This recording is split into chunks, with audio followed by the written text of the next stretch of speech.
Okay, well, since it's the winter pretty much officially here now in the DC area, and not really going to be playing golf in this rain and cold like I have in years past, considering that there's still a lot of leaves and it's going to snow any minute here. But usually I can play on the 1st of July, 1st of the year. But we'll see. I might get one more course in this year. We'll see.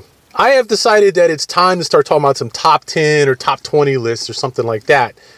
And what I'm working on now is basically some lists, and I have a number of lists here that I am working on. A tourist list, as in, what would you recommend if you had someone, a friend or family member from out of state who is a golfer, that would be the top 10 courses to play in the area, and I mean really in the state, between Pennsylvania, Virginia, maybe even West Virginia, and Delaware, inside of Maryland. So that's one thing. The other would be a technical list, which are the best technical courses, which are the most picturesque courses.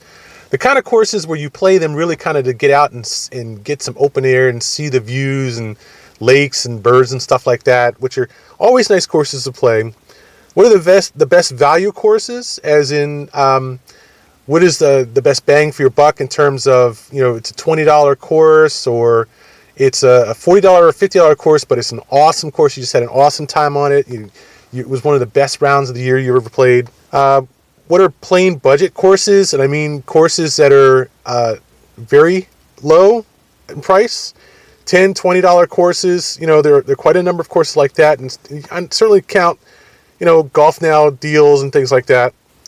Walking courses, where people who are of average, condition, average age, say 50s, 40s, 30s, somebody, just want to go out and have a walk, not really have to, climb up hills and stuff like that with pulling golf bags or golf carts, things like that. There's a number of courses in the area that are relatively flat, some that are flat outright, and some that you just, you really wouldn't want to walk that course. So there's two courses, one walking and the other riding. Which courses would you pretty much have to ride? Another thing would be hidden gems or sleepers. Courses you had no idea the course was there. You found it somehow. You played it. It was awesome. You'd never heard of it before, but it was awesome. The courses like that are really nice discoveries. Another course would be say, courses you never want to play again. Or courses you played 2 or 3 times and then decided you never want to play again, either the first time or after the second or third time. Beginning courses, intermediate courses, advanced courses, short courses, and long courses. Now, there are a number of courses in the area that are like 6,900 yards and longer, but a lot of it depends on whether you play from the intermediate tees or the back tees. Now, the back tees in some cases can be up to 500 yards longer than the forward tees, the blue or mid or white, and then you have the gentleman's tees up front, your gold tees, but in some courses, the gold tees are actually the back tees. At the Maryland course, the back tees are orange, some kind of orange, they're not quite red, but they're like orange, and then they have black, and a lot of these tees are not really in play except when they have tournaments or nearly after a tournament. So some courses, the back tees that they might have on the sheets are not actually in play. And some courses they are. Some courses they're not that much longer than the intermediate tees. But still, you do have the occasional course which is 7,500 yards from the back tees, and certainly noteworthy for that reason. So without any further ado, I'm going to put together a quick list, sitting down, popped in my head. And I mean, I have to say this up front, I forgot a lot of courses in the area, and some of this just happens to be courses that I've played more than a few times, or played a few times at least, and also that I've played them over years, so I'm pretty familiar with them. But I have certainly found some sleeper courses that fit in all these categories, and I would certainly have to say some of these lists may have to be top 20 lists easy. Some of them were tough for me to fill out, like the list of courses to avoid. But some of them were hard to stop filling out, like the courses that you'd ride or courses that were picturesque or technical courses. But let me just jump off the ball here. This is my rough cut, okay, of courses that I would say top 10 tourist courses. Haynes Point PB Twin Lakes, Bull Run, Whiskey Creek, the Gauntlet, Wetlands out by Aberdeen, and Little Bennett also over there by PB. Again, I don't say that these are the best, most picturesque courses or the best playing courses, but there's certainly courses that I would happily recommend to somebody just coming to the DC area to go out and play. And I admit, again, I've played Haynes, I've played PB Twin Lakes, the Gauntlet, and Little Bennett many times over many years. So I'm sort of biased in that regard. So move on to technical courses. I'd say the Gauntlet, General's Ridge, Whiskey Creek, Oak Creek it's off 214, for those of you who don't know, 214 over there by Enterprise, down the road. Blue Ridge Shadows, which is out by Fort Bell,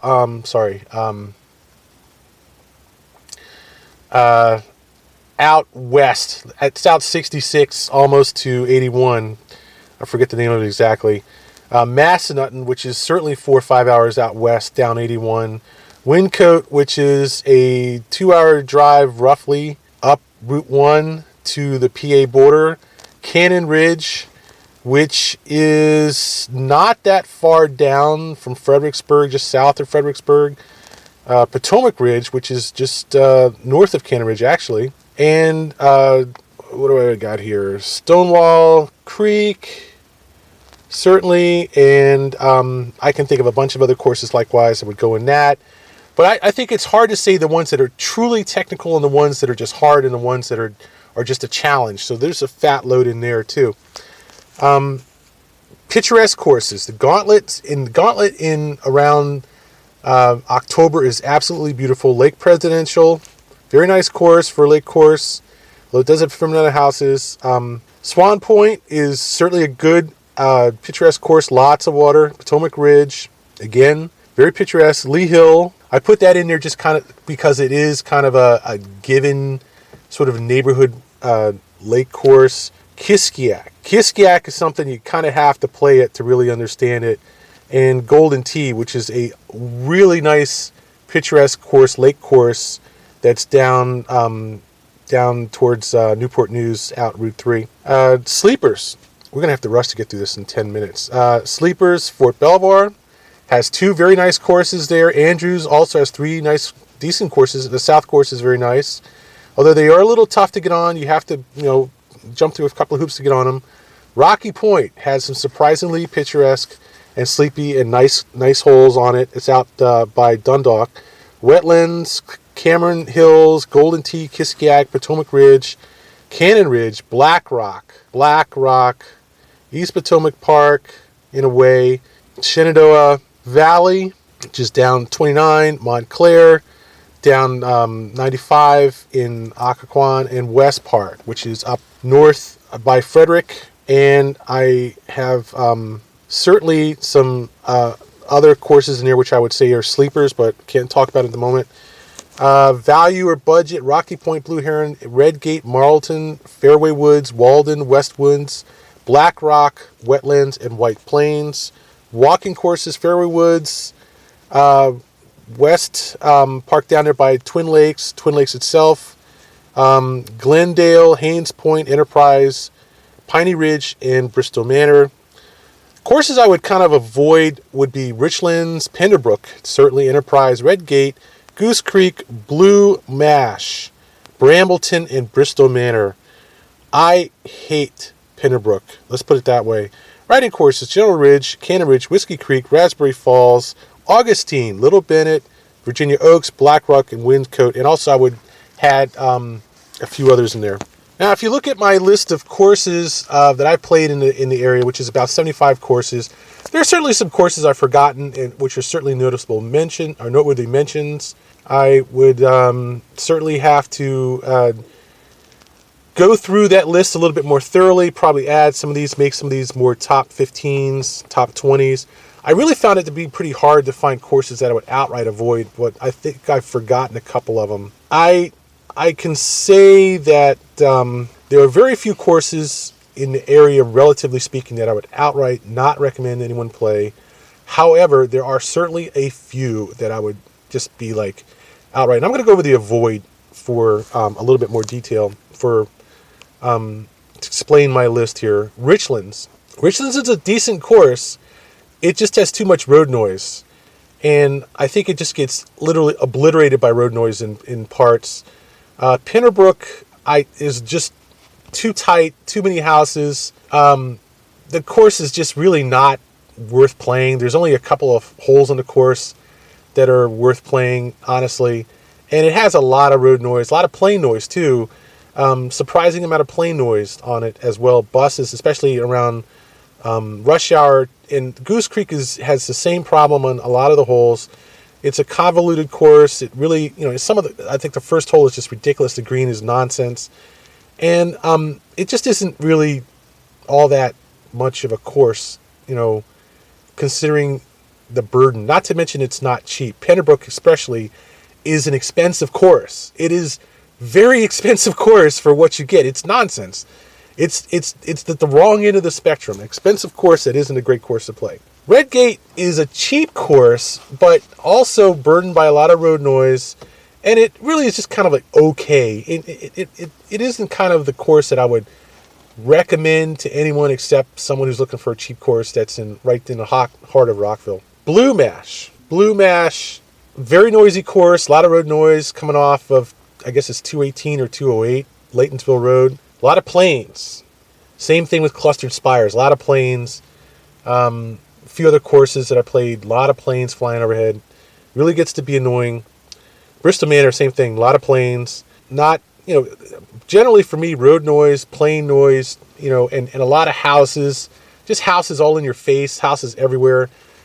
Because houses in general, also, you generally tend to pick up a lot of resident noise, which was another problem I had with another course which people have been raving about, in the Occoquan, Woodbridge area, which escapes me at the moment, but I'll pull it up.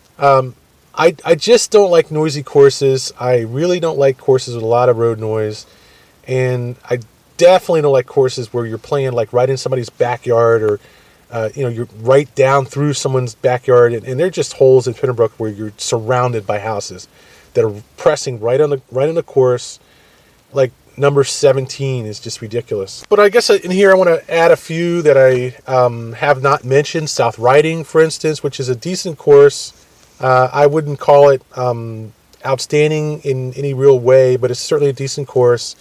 There's a course which is escaping my memory at the moment, and one of the most overrated courses I think I can think of in the area, aside from Raspberry Falls, which is not a bad course. It's certainly a good walking course if you don't mind climbing a few hills on occasion. There's certainly the back tees on number 18 or up elevated and would require a pretty good climb. Most of the course is pretty flat. Certainly a good walking course, big wide open course. God, what is that course? I keep thinking like General's Ridge, or it's not General's Ridge. It's certainly not General's Ridge. It's I don't know. I think I hit most of them. There's a lot of repeats here, so this will probably change. So we'll probably redo this anyway.